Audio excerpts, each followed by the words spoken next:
Kenya is cooked. Now, recently, the President of the Republic of Uganda, His Excellency Yoweri Kaguta Museveni, came out and made it absolutely very clear that Kenya doesn't have any single right of stopping Uganda from using the Indian Ocean. In fact, he was very clear. He said that the Indian Ocean is mine. He was very particular with the choice of his words. He did not say that the Indian Ocean belongs to Uganda. He specifically said the Indian Ocean is mine. And of course, you understand what it means. He's trying to say that the Indian Ocean belongs to Uganda as much as it belongs to Kenya. This is what President Museveni had to say.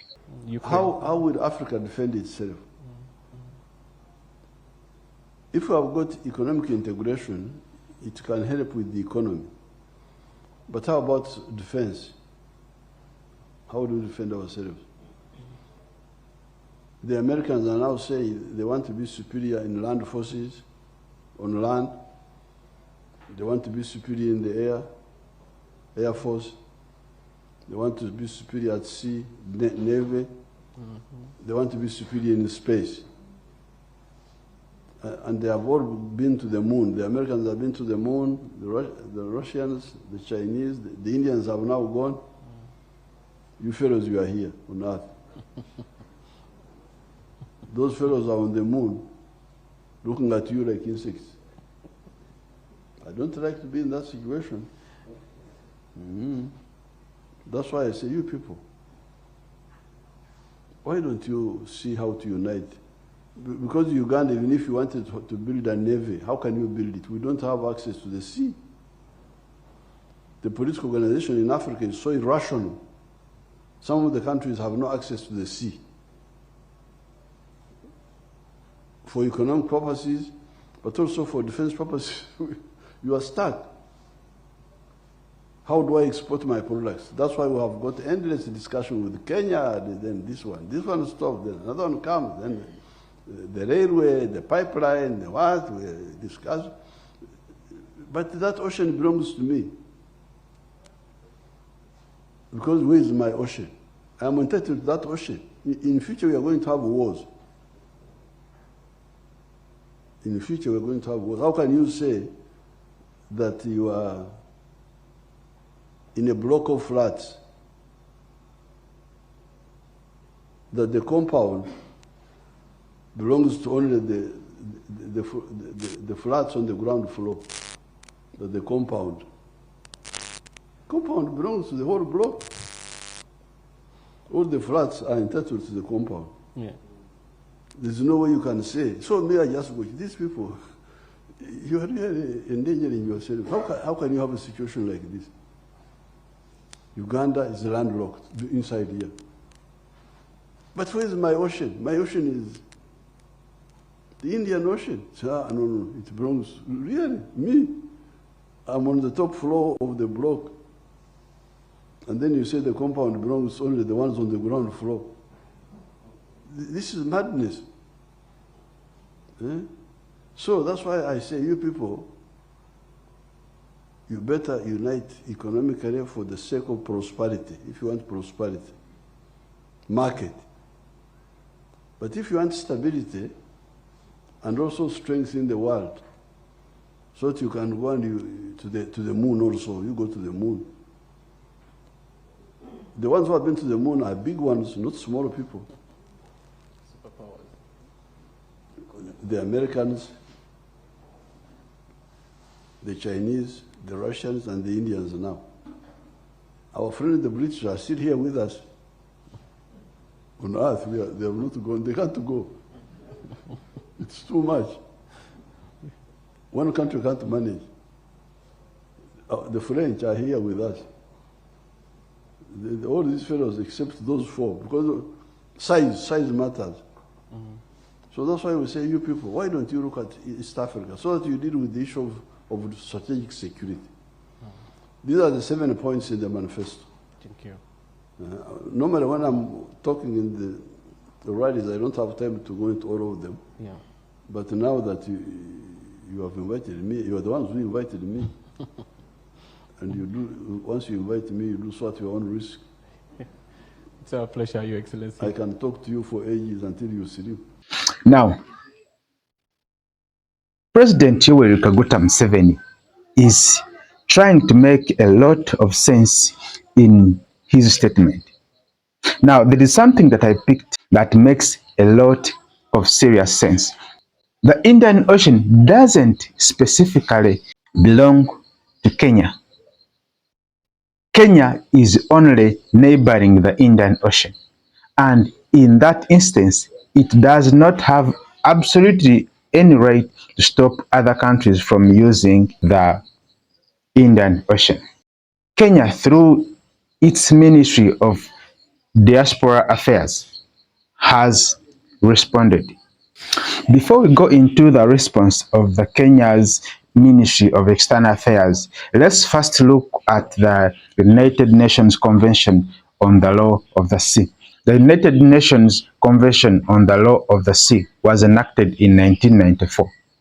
But there were some things that were lacking in that law, and in 2024 it was amended. And to be specific here, under Article 17 of the United Nations Convention on the Law of the Sea, the right of innocent passage is defined as subject to this convention. Ships of all states, whether coastal or landlocked, enjoy the right of innocent passage through the territorial sea. And it explains it in this matter. The United Nations Convention on the Law of the Sea now gives a landlocked country a right of access to and from the sea without taxation of traffic through transit states. So, in this matter, Kenya is a transit state and Uganda is the landlocked country in this instance. And the United Nations Convention on the Law of the Sea makes it very clear that much as a country is adjacent or close to the sea or an ocean, it doesn't give it any right to stop a landlocked country from using that sea. And in that instance, it also stops those countries from taxing those countries using those very same countries as transit routes. Kenya's Ministry of Diaspora Affairs responded to President Yoweri Kaguta Museveni in this manner. Again, the timing of his remarks, you know, at this time, there are heated campaigns in Uganda. He is seeking for a re-election, which he calls his last term. And could it be that he's speaking to the Ugandans' ears what they want to hear? I will not comment much on what His Excellency President Museveni said with respect to our oceans, but I believe very much that he does have a fairly great understanding with respect to the nature of our territory and the nature of our rights with respect to our natural resources, and his right with respect to natural resources within Ugandan territory. For the President of Uganda, Yoweri Museveni, to come out at this particular time to specifically hint of a looming war between Uganda and Kenya, to reclaim, or to claim, let me say to claim what he terms as rightfully belonging to the Ugandans, then it becomes quite absurd, and I would call it deeply dangerous. I don't think President Museveni will want to draw Uganda into yet another war soon. And of course, this time now, an international war away from the internal conflicts in Uganda. And I think Ugandans are also aware of this, and history has it that when Uganda waged war against Tanzania in 2 occasions, it suffered most during the War of Mutukula of around 1969-67, and then the Sabasaba War of 1977. The argument perhaps of the landlocked states laying claim that is going against the United Nations law of the sea is subject to rational thinking of many states which are landlocked and have a rallying call.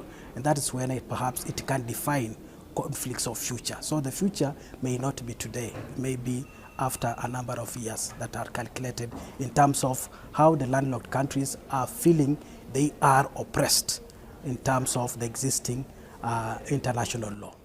Article 125 of the United Nations Convention on the Law of the Sea gives landlocked Uganda the right to access the sea and transit through Kenya, while recognizing Kenya's sovereignty over its territory. Now, I'm saying this as a Ugandan. Uganda is a landlocked country, yes, we accept. And if there is any possibility of war between Uganda and Kenya, Uganda is very likely to be more affected than Kenya will be affected. And in this instance, we are referring to the use of Mombasa port for exports and imports.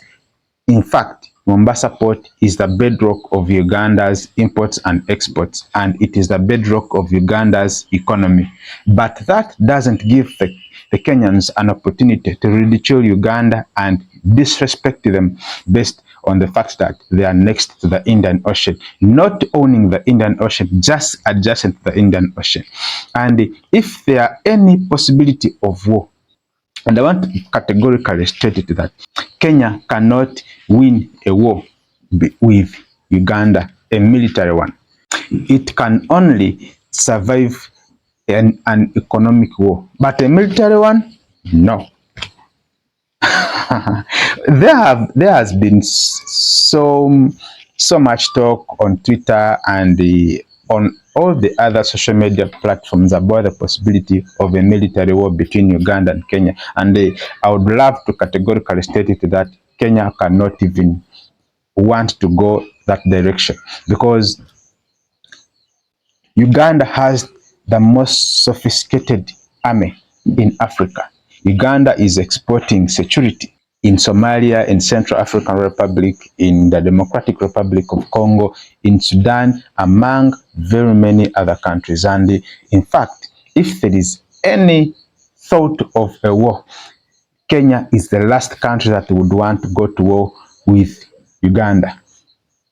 So, whatever is happening, President William Ruto is a very understanding man, and he is someone who understands the law. And according to the Minister of Foreign Affairs in the Republic of Kenya, from his submission, he also states it that President Museveni is very well aware of the laws that are governing the sea. And in my view, from his statement, he's also very well aware about what it means by being landlocked and being close to the sea. So much as there have to be bilateral agreements between the countries, the United Nations Convention on the Law of the Sea protects Uganda and gives it an opportunity to use the Indian Ocean as and when it wants.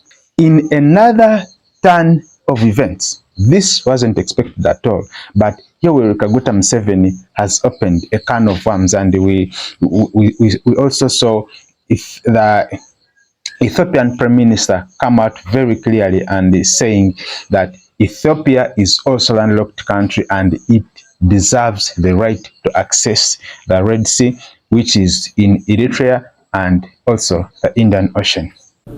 Maritime insecurity in the Red Sea and the Indian Ocean is a source of great concern for Ethiopia.